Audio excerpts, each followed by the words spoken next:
भारत रत्न से नवाजे गए पूर्व राष्ट्रपति स्वर्गीय डॉक्टर एपीजे अब्दुल कलाम का 27 जुलाई 2015 को आईआईटी गुवाहाटी में संबोधन के दौरान देहांत हो गया था।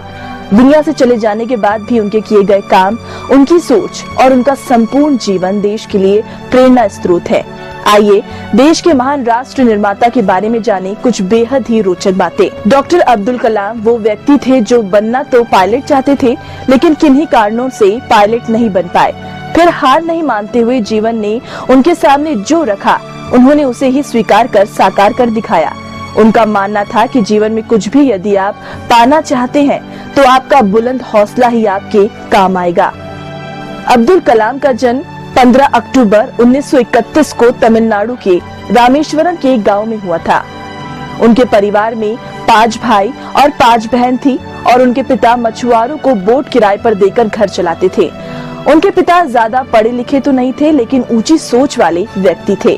कलाम का बचपन आर्थिक तंगी में बीता।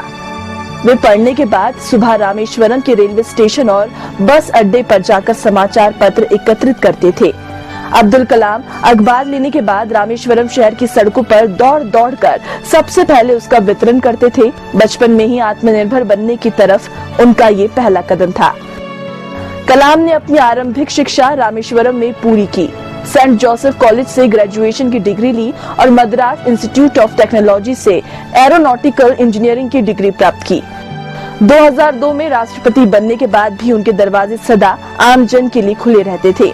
कई पत्रों का जवाब तो स्वयं अपने हाथों से लिखकर देते थे। देश के सर्वोच्च पद यानी 11वें राष्ट्रपति की शपथ लेने के बाद उन्होंने देश के हर वैज्ञानिक का सर फख्र से ऊंचा कर दिया।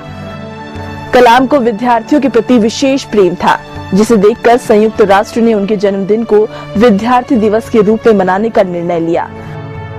मिसाइल मैन के नाम से जाने जाने वाले एपीजे अब्दुल कलाम भारतीय मिसाइल प्रोग्राम के जनक कहे जाते हैं। अब्दुल कलाम भारत के राष्ट्र निर्माता में से एक है। उन्हें पीपल्स प्रेसिडेंट भी कहा जाता है। उनकी लिखी हुई पुस्तकें wings of fire, India 2020, ignited mind, my journey,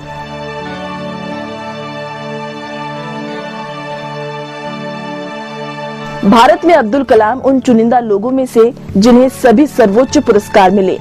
1981 में पद्म भूषण, 1990 में पद्म विभूषण, 1997 में भारत रत्न से सम्मानित हुए।